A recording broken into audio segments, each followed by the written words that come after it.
For most people watching, it might have looked like just another heated exchange in a crowded congressional hearing.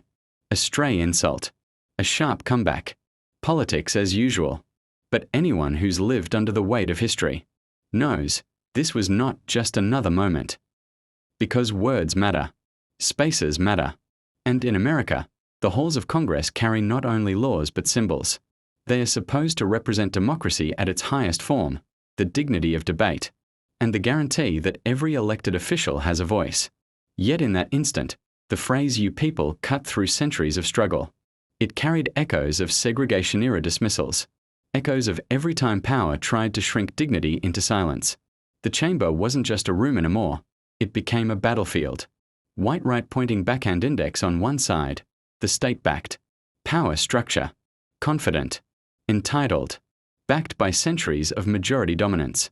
A figure who spoke as though her authority was unquestionable, her words untouchable. White right pointing backhand index on the other side, resilience. Not just the resilience of one congresswoman, but the resilience of generations who had been told to wait, to be quiet, to know their place. Jasmine Crockett didn't just answer for herself.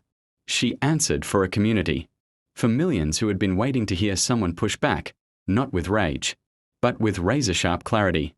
That is why the room shifted. That is why the air changed. This wasn't about parliamentary rules.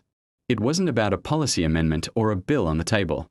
This was about justice itself, about who gets to define it in America. And here's the danger the antagonist never saw coming. Moments like this do not stay contained within four walls. In the digital age, the hearing room is no longer just a chamber, it's a stage. Every second is captured, clipped, shared, memed, replayed, and judged by millions. Within hours, the phrase "you people" was trending nationwide. Tweets exploded. Hashtags formed. Commentators lined up on every network, debating whether the phrase was casual or calculated. Some defended it, others condemned it, but everyone was talking about it. And in the middle of that storm was Jasmine Crockett's one-line comeback, sharp, enough to slice through partisan noise, powerful enough to become the line that defined the debate. High voltage sign, this wasn't just about facilities in jail. It wasn't just about a phrase in a room. It was about something much deeper. Who gets to decide the boundaries of respect in America? Who gets to define justice?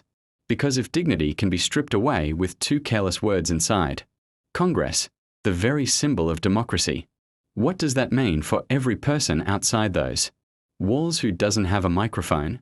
That was the real battle. Not Crockett versus Mace. Not Democrat versus Republican, but the eternal clash between arrogance and dignity, dominance and resilience, power and justice. And Jasmine Crockett made one thing clear. This time, she wasn't backing down.